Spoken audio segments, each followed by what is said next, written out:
Oke guys, welcome back to Daily Charting with Toshi, di mana kita akan daily chart your favorite cryptocurrencies. Oke, dalam 24 jam terakhir, cryptocurrency market meningkat lagi sebesar 1,82%. Dengan total market cap mencapai di 1,07 triliun US dollars.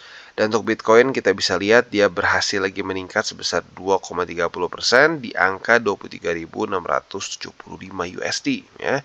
Artinya kemarin rally dengan cukup signifikan ya. Lalu untuk Ethereum dia meningkat sebesar 2,95% di angka 1637. Sementara untuk BNB dia meningkat sebesar 2,70% di angka 315. Lalu untuk XRP ya, XRP dia meningkat sebesar 0,48% di angka 41 sen.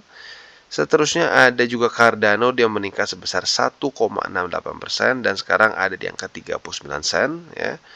Untuk Dogecoin dia meningkat sebesar 0,97% di angka nyaris 9 sen. Dan yang terakhir kita bisa di sini Polygon Matic meningkat sebesar 2,19% di angka 1,16 sen ya. Jadi overall kita bisa semua di sini kecenderungannya meningkat dan ini bisa dibilang pure hanya karena Bitcoin karena bisa dibilang untuk indeks dolar nggak terlalu ekstrim perubahan banyak ya. Lalu juga untuk economic calendar kita bisa lihat kemarin itu literally kosong ya. Kita bisa lihat yesterday itu nggak ada event sama sekali. Nah untuk hari ini pun sebenarnya nggak terlalu berbeda jauh ya karena kalau kita lihat pada faktanya hanya ada beberapa data dari Eropa ya, yang mungkin yang penting adalah dari Jerman. Tapi kalau kita lihat dari beberapa kali sebelumnya, nggak terlalu ngaruh ke kripto ya. Kalau lo trade mungkin euro gitu ya, itu mungkin ngaruh. Tapi kalau lo trade kripto, sepertinya nggak terlalu ekstrim ngaruh ya. Jadi pada hari ini lagi-lagi fokus kita lebih ke technical analysis ya. Nah ini seperti yang gue bilang ya, untuk indeks dolar pun nggak terlalu ada perbedaan signifikan, masih di daerah situ-situ saja ya. Bahkan dalam 24 jam terakhir ini adalah ada peningkatan tipis besar 0,04% ya. Nah, tetapi walaupun semuanya terlihat bagus ya, Bitcoin basically pump ya bukan pump lah. Weekly close-nya bagus, ini adalah weekly close ketiga yang secara berturut-turut bullish ya. Tetapi kita dalam kondisi di mana MA 200 dan 50-nya sudah sangat mendekat ya. Jadi ini sudah mulai masuk ke analisa kripto. Nah, ini menjadi permasalahan. Kenapa? Karena MA 200 pertama kalinya benar-benar menjadi resisten untuk Bitcoin sepanjang masa ya. Karena kalau kita lihat sebelum-sebelumnya 200 ini ya, kalau di sini warnanya orange, kalau di sini warnanya merah ya. MA 200 ini di siklus-siklus sebelumnya adalah indikator bottom yang sangat akurat sebenarnya ya. Kita lihat di 2018 dia mensignal akhir atau bottom dari bear market waktu itu. Bahkan waktu itu saat terjadi COVID crash bond di 2020, faktanya kita bisa lihat dia berhasil menahan di MA 200 lagi ya. Dan ini juga kita bisa tarik sampai ke siklus di 2015 ya. Nah, jadi lagi-lagi ini pertama kalinya MA 200 menjadi satu resisten untuk Bitcoin ya. Nah, selain dari itu juga kalau kita lihat di sini MA 50 dan 200 sudah semakin dekat dan kemungkinan dia untuk terjadi death cross kayaknya sudah bisa dibilang 100% terjadi ya. Karena kalau kita di sini ya, dulu Bitcoin pernah nyaris terjadi death cross juga antara 200 dan 50. Kalau kita lihat itu di 2015. Dan permasalahannya kalau kita lihat di 2015 itu dia close-nya aja nggak sampai terlalu ekstrim di bawah dari 200. Dan itu nyaris kena. Nah, jadi otomatis dalam kondisi sekarang ya Bitcoin masih di bawah dari MA 250, probability-nya sangat besar untuk terjadi death cross ya. Nah, masalahnya kita belum tahu apa yang terjadi karena belum pernah terjadi death cross sebelumnya antara 50 dan 200 ya. Jadi yang mungkin kita bisa yang kita bisa bukan harapkan tapi yang kita harus pertimbangkan kemungkinannya adalah ini menjadi daerah resisten yang menyebalkan gitu ya. Karena kalau kita lihat death cross sebelumnya dari 2050 biasanya nggak bagus. 2050 kita bisa lihat death cross ujung-ujungnya mereject si Bitcoin di sini. Lalu di sini death cross kita bisa lihat kapitulasi COVID crash. Lalu di sini death cross ya basically pertengahan dari bear market 2018 begitu. Jadi biasanya death cross itu cenderung secara makronya akan membuat minimal koreksi ya. Nah, sekarang tinggal pertanyaannya koreksinya sampai mana ya. Harapan gua sih ya koreksinya itu bisa bertahan di atas dari 20.000. Kenapa? Karena 20.000 ini ya kita sekalian aja kita kasih lihat ya, RSI-nya kita tutup dulu biar lebih gampang dilihat. Kita kasih bull support band ya. Nah, untuk si bull support band ini kita bisa dengan sangat jelas bahwa dia ada di angka ini ya 20.417 sampai ke 18.960. Jadi ada range di sekitar segitu. Nah, jadi harapan gua ya bull support band ini bisa mulai menahan harga Bitcoin ya. Lagi-lagi ini juga hal yang baru karena bull support band karena sebelum-sebelumnya lo bisa lihat dia kecenderungannya itu nggak sampai tembus EMA 200 ya. EMA 200 weekly tentunya ya. Seperti di siklus 2020, 2019 ya. Bahkan juga di 2015 kita bisa lihat semuanya selalu bertahan di atas dari EMA 200. Nah, ini pertama kalinya ya si bull support band ini akan menjadi support di bawah dari EMA 200. Nah, jadi PR-nya sih menurut gue simple ya. Menurut gue adalah simple, andaikan sampai dia koreksi di sini karena ke reject ya. Harapan gue adalah dia bisa mantul atau minimal konsolidasi di EMA 200. Sideways lu di sini nggak apa-apa ya. Menurut gue lebih baik sideways pelan-pelan dibandingin lo wah pengen cepat-cepat mantul ujungnya ke reject lagi double top dan malah hancur gitu ya. Jadi kurang lebih seperti itu. Dan kalau gue pribadi ada saran ya. Lagi-lagi ini tergantung ke lo masing-masing. Tapi kalau gue pribadi lah bukan saran lah. Kalau gue pribadi, gue akan pertimbangkan untuk TP lagi sedikit untuk Bitcoin kalau dia sampai ke reject di 200 atau 50 gitu. Ya nggak usah banyak-banyak, nggak usah sampai ke 20% atau 30%. No, no, no. Gue pribadi akan 5-10% ya. Nah kalau lo mau lebih besar atau mau lebih kecil, terserah lu pribadi ya. Gue cuma bilang apa yang gue lakuin. Gue kemungkinan besar akan melakukan sedikit TP lagi di MA 200 gitu ya. Nah terus akumulasi lagi di mana bang?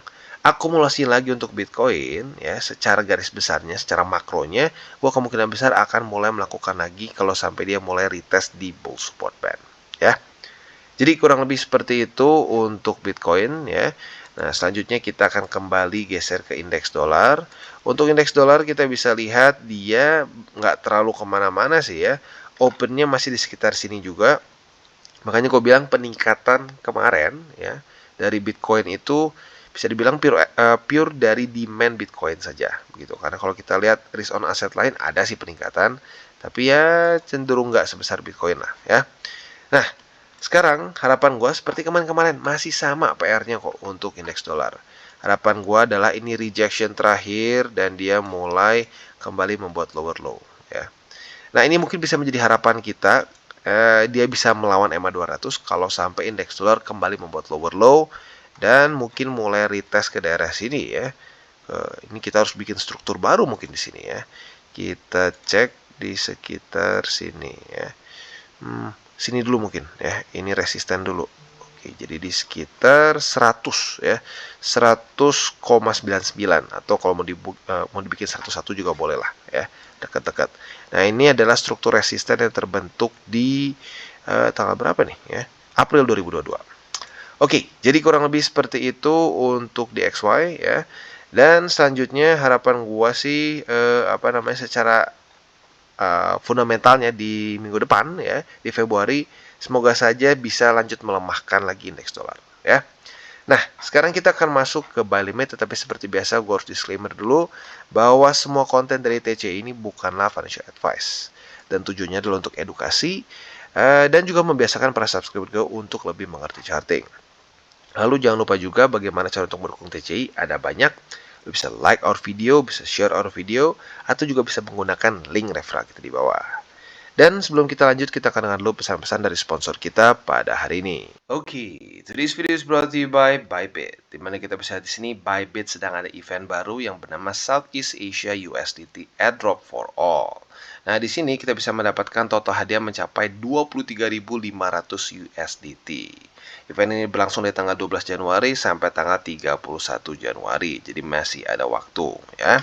Dan sesuai dengan namanya, ini hanya untuk yang di Southeast Asia, lebih tepatnya di Indonesia, Thailand, dan Philippines. Cara kerjanya seperti apa? Sangat simple sekali ya. Buat lo yang belum punya akun di Bybit, silakan bisa sign up dan langsung mendapatkan 2 USDT hanya dengan sign up saja dan KYC level 1 ya. Ini lagi-lagi cepat-cepat dia dapat ya. Hanya 500 orang saja yang pertama melakukan sign up mendapatkan 2 USDT. Selanjutnya ada juga first time deposit ya. Untuk kalian yang belum melakukan deposit di sini, kalian bisa mendapatkan juga 10 USDT apabila kalian melakukan deposit yang lebih dari 50 USDT setelah 7 hari ya. Dan juga ini harus via P2P yaitu peer to peer. Dan ini hanya untuk 1000 depositor pertama. Dan dapatkan juga 10 USDT buat kalian yang trading volume secara futures ya lebih dari 50.000 USDT ya, dan terserah pair apapun juga, lagi-lagi untuk 1000 orang pertama. Dan yang terakhir trade spot dan mendapatkan 5 USDT dengan pair di sini kita bisa lihat BTC, Ethereum, PSG, Barcelona kayaknya ya, Juventus, AC Milan dan seterusnya ya. Dan kalau kita lihat di sini volumenya at least 100 USDT ya. Dan kalau ini untuk 500 pengguna pertama. Jadi kurang lebih seperti itu. Buat lo yang tertarik silahkan bisa ikutan ya. Cukup mudah dan event ini kita bisa lihat kerjasamanya dengan ya beberapa fan token seperti PSG, Barcelona dan seterusnya ya. Jadi jangan lupa untuk selalu trade di Bybit. Oke, dan sekarang kita masuk ke Bitcoin. Nah, untuk Bitcoin kita bisa lihat kemarin rally-nya memang cukup signifikan dan yang paling penting sebenarnya adalah dia mulai membuat suatu higher high dan mulai menjauh dari daerah konsolidasi di daerah 22.629. Setelah sudah berapa hari nih? 1, 2, 3, 4, 5, 6, 7, 8 ya. 8 hari ya dekat-dekat di daerah sini ya. Nah, sekarang pertanyaannya adalah apakah Bitcoin akan retest ke 24.576 atau tidak? Which is ini adalah struktur daily close di daerah sini ya. Ini sepertinya kayaknya harus kita turunin dikit ya. Kemarin berarti buatnya kurang ke bawah sedikit. Oke. Nah, mungkin lebih tepatnya di sini. Ya, beda tipis sih sebenarnya ya. 24.495. Nah, apabila terjadi retest 1, retest 2 di sini, maka kita bisa pertimbangkan untuk buka posisi short. Nah, tentunya posisi short ini ada beberapa target TP ya. Target TP yang sebenarnya konservatif sih gue di 22.000 juga ya dibilang konservatif banget juga enggak ya. Oke lah di situ ya, secara setup bagus. Nah, tetapi di waktu bersamaan juga ada target TP yang masih menuju ke atas yaitu MA20. Nah, mungkin kalau kita ambil waktu lebih lama untuk naik ke atasnya, berarti MA20 ini antara bisa menjadi target TP yang lebih konservatif atau malah lebih sedikit agresif di bawah, ya. Jadi itu untuk posisi short. Untuk posisi longnya, kita masih sama seperti kemarin.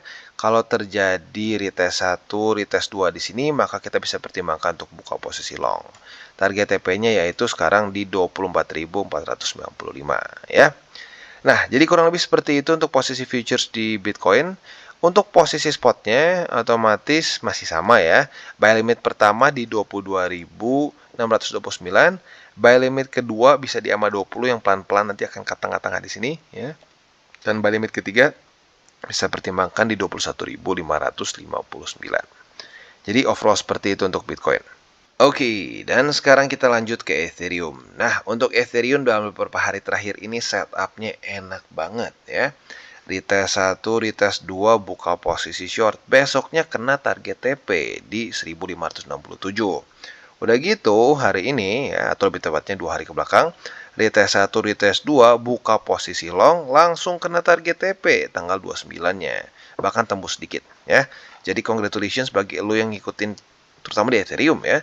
Dalam beberapa hari terakhir profitnya lumayan ya. Berarti kalau kita cek di sini, nah ya bolak-balik dapat 3,5%-an lah kalau kita buletin ya. Not bad, not bad.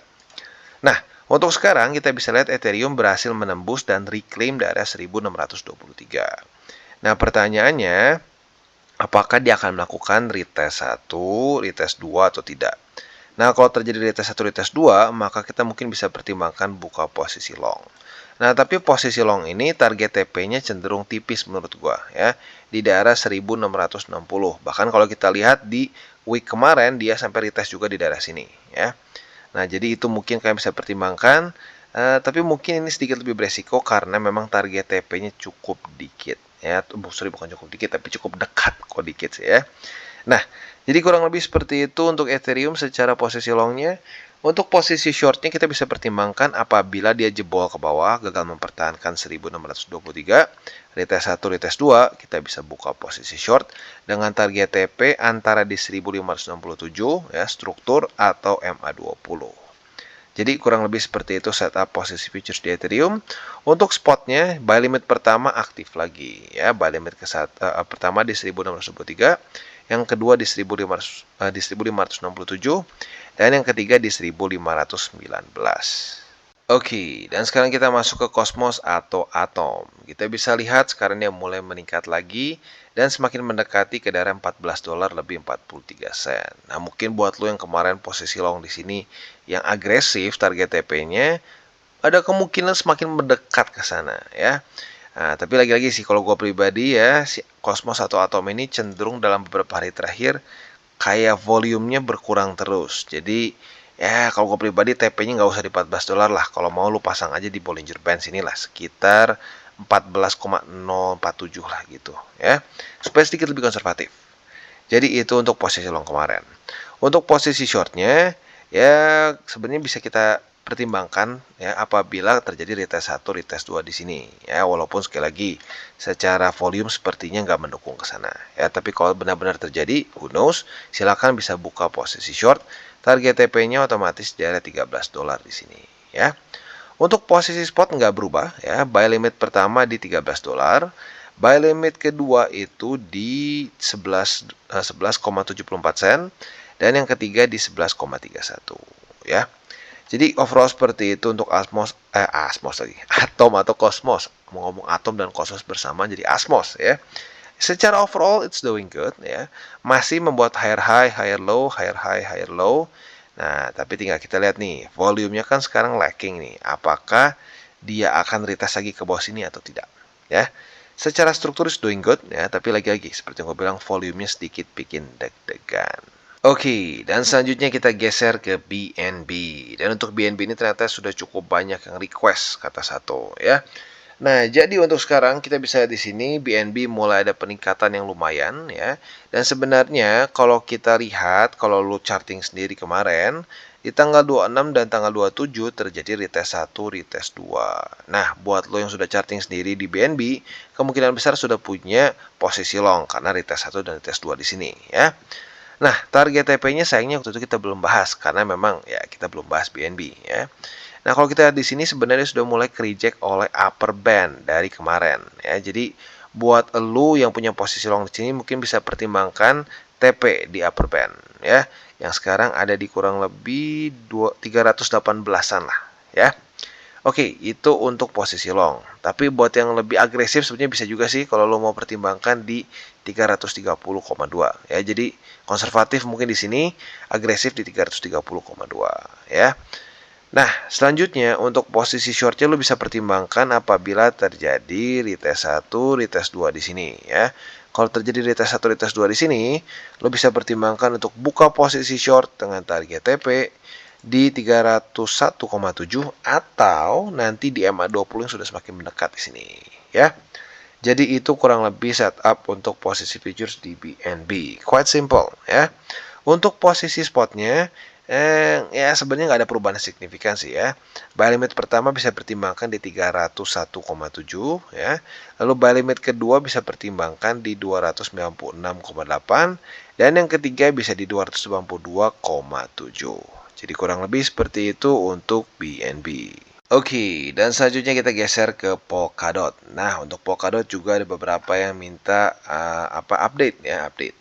Nah, jadi untuk Polkadot kita bisa lihat dalam beberapa hari terakhir dia retest terus MA200 ya.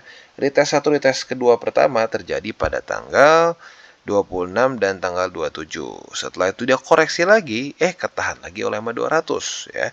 Dan ketahannya 2 kali lagi ya. Tanggal 28 dan tanggal 29 kemarin. Nah, jadi sebenarnya kalau nyari posisi long harusnya udah kena karena udah literally 4 kali di retest si SMA 200 ini ya. Nah, untuk target TP-nya gimana? Nah, target TP-nya seingat gua ya, pembahasan gua terakhir itu kalau nggak salah tuh struktur di sini ya. Tapi ini udah sedikit tembus, kalau buat lo yang masih ngikutin kemarin harusnya udah kena target TP.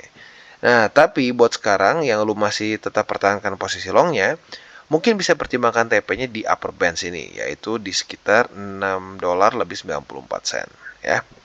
Jadi kurang lebih seperti itu untuk posisi longnya. Nah, untuk posisi shortnya lo bisa pertimbangkan apabila ternyata kalau dia gagal mempertahankan 200. Dia jebol ke bawah, retest 1, retest 2 di EMA 200 bisa pertimbangkan untuk buka posisi short ya. Nah, target TP-nya sebenarnya ada beberapa. EMA 20 bisa ya. Tapi kemungkinan besar kalau kita nunggu si pergerakan seperti itu, kayaknya akan mulai tembus ke atas di 20 ya. Jadi mungkin ya lebih pasnya antara di struktur sinilah ya, yang lebih make sense menurut gua target TP-nya di struktur. Yang pertama bisa di $6 lebih 18 sen, atau yang kedua kalau mau lebih agresif bisa pertimbangkan di $5 lebih 65 sen di sini ya. Nggak keklik ya. Di daerah sini. Oke.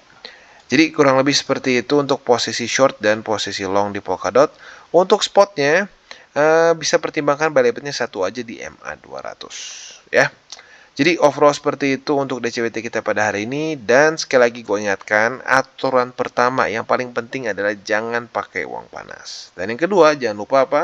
Jangan over leverage. Itu biasanya adalah dua combo paling mematikan untuk trading ya. Kalau lo nggak bisa jaga dua itu biasanya berantakan. Oke guys, jadi itu adalah akhir dari segmen DCWT kita pada hari ini. Dan jangan lupa bagi kalian yang merasakan manfaat dari segmen ini, jangan lupa untuk share ke teman-teman kalian. Dan apabila lu pengen mensupport channel kita, ya TCI, jangan lupa untuk menggunakan link referral kita di bawah. Nggak wajib ya, tetapi apabila lu menggunakan link referral kita di bawah, ada macam-macam ya, dari Bybit, Huobi, Maxi, toko kripto, dan banyak lagi ya. Ya, walaupun nggak wajib, tapi kalau menggunakan link referral kita, lu secara langsung membantu perkembangan dari TCI.